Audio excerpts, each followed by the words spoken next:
سندھ کا بجٹ پیش تنخواہوں و پینشن میں اضافہ تعلیم و صحت کو ترجیح 1018 ارب روپے کا ترقیاتی منصوبہ وزیر اعلیٰ سندھ سید مراد علی شاہ نے مالی سال 2025-26 کے لیے 3.45 کھرب روپے کا صوبائی بجٹ سندھ اسمبلی میں پیش کر دیا جس میں تنخواہوں پینشن تعلیم صحت ترقیاتی منصوبوں اور سماجی بہبود پر خاص توجہ دی گئی ہے۔ اہم اعلانات اور بجٹ کی جھلکیاں۔ سرکاری ملازمین کے لیے بڑی خوشخبری، گریڈ 1 تا 16 کے ملازمین کی تنخواہوں میں 12% اضافہ،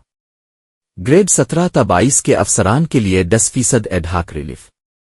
پینشن میں 8% اضافہ، معذور ملازمین کے لیے کنوینس الاؤنس میں اضافہ، پینشن کی بقایا ادائیگیوں کے لیے بھی رقم مختص،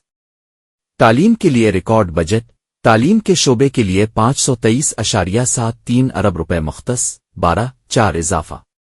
اعلیٰ تعلیم کے لیے 42 ارب روپے، اسکولوں کی سطح پر براہ راست فنڈز، ہیڈ ماسٹرز کے اختیارات میں اضافہ، ہر ضلع میں یوتھ ڈیولپمنٹ سینٹرز کے قیام کا اعلان،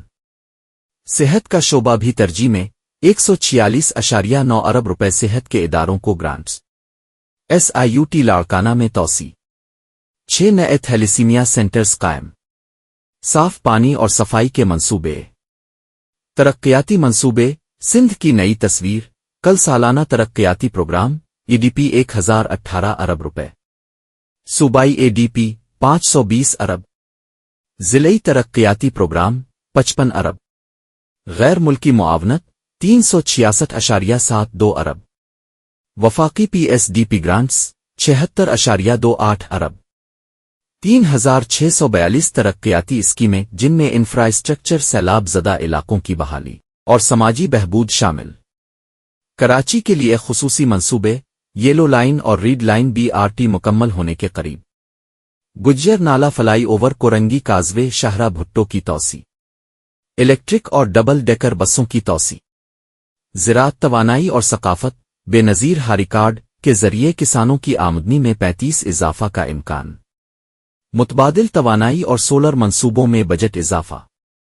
ثقافتی ورثے کے تحفظ کے لیے 4.7 ارب روپے،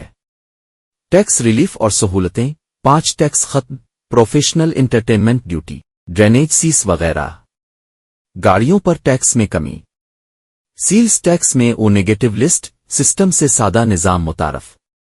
وزیر اعلیٰ کا عزم۔ وزیر اعلیٰ نے کہا کہ یہ بجٹ سندھ کی معیشت، نوجوانوں، مزدوروں، کسانوں اور عام شہریوں کو سہارا دینے کے لیے بنایا گیا ہے۔ یہ صرف اعداد و شمار نہیں بلکہ امید، ترقی اور خدمت کا روڈ میپ ہے۔